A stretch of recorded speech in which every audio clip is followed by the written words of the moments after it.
Last week, the UK's Chief Medical Officer issued a warning that we are heading for an antibiotic apocalypse, where superbugs will overrun our hospitals, causing even the most routine operations to be potentially life-threatening.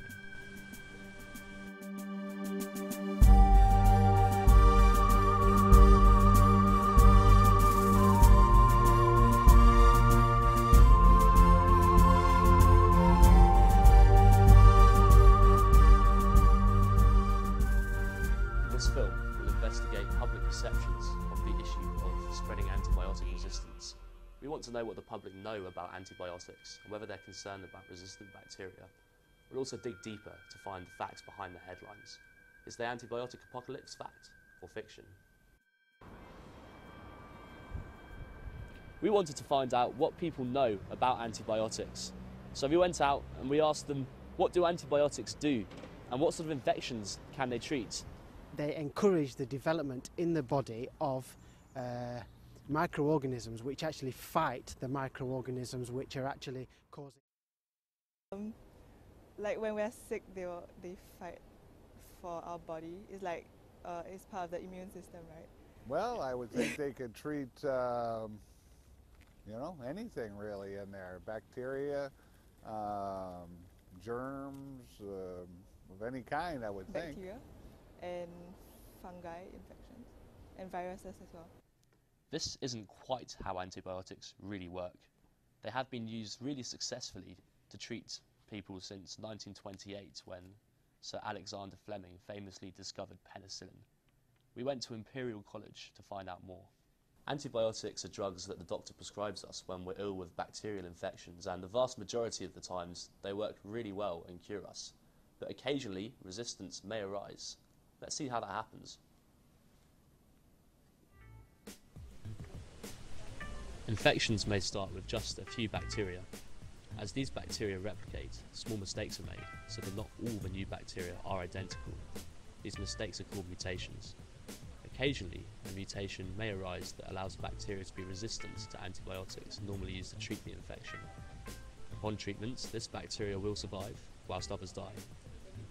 It may now replicate in the normal manner, spreading and causing infection to re-establish. When we use the same antibiotic to treat the infection, it will be ineffective, and alternative treatment will be required. We're also going to speak to an expert at Imperial College in London to get the facts straight.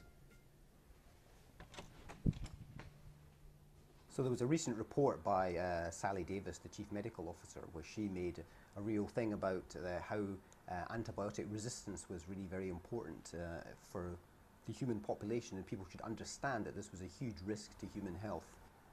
So drug resistance is basically a result of evolution, the fact that bacteria are always going to try and survive any insult we put on them. So if you put antibiotics into a culture, there are always bacteria that by natural selection are going to become resistant to that.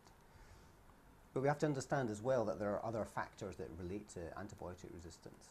So there's the social factor, the fact that when people go to the doctors, they want some kind of treatment. So even though they may only have a bad cold and a viral infection, they like to be given something to take home. And I think people have to change their attitude to that. Now that's also to do with doctors, so doctors maybe have been too quick to give drugs to people who don't really need them. So they have to think about that as well, but also patients should maybe be more understanding about what these drugs are to be used for. So yes, I think the public should be concerned, so they have things that they can do to try and prevent antibiotic resistance. So they can think about, as I mentioned, not asking their doctor for drugs every time they have a sore throat or they have a bad cold, and then taking the drugs properly when they actually do. So now we've got the facts straight, we wanted to see whether people are concerned about resistance. We asked them to rate how concerned they were on a scale of 1 to 10.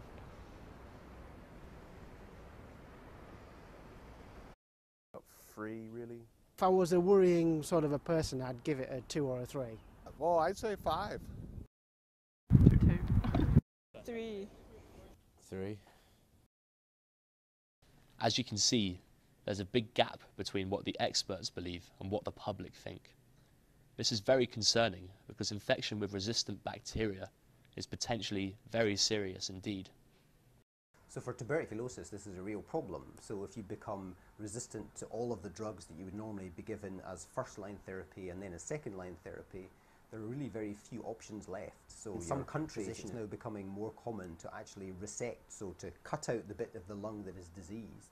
Now, this was very much more common in the pre-antibiotic era, but in a number of countries in the world, this is now becoming more commonly used for patients that have drug-resistant disease. So there's basically no drugs that you can left to give them. So the idea is you just surgically remove that part of the lung and hope that the patient heals enough and that the disease doesn't spread. We're still winning the war against bacteria, but only just. If things continue the way they're going, there's a real possibility that modern medicine will revert to the pre-antibiotic era. So now you've seen how serious the situation really is, I ask you again, is the antibiotic apocalypse fact or fiction?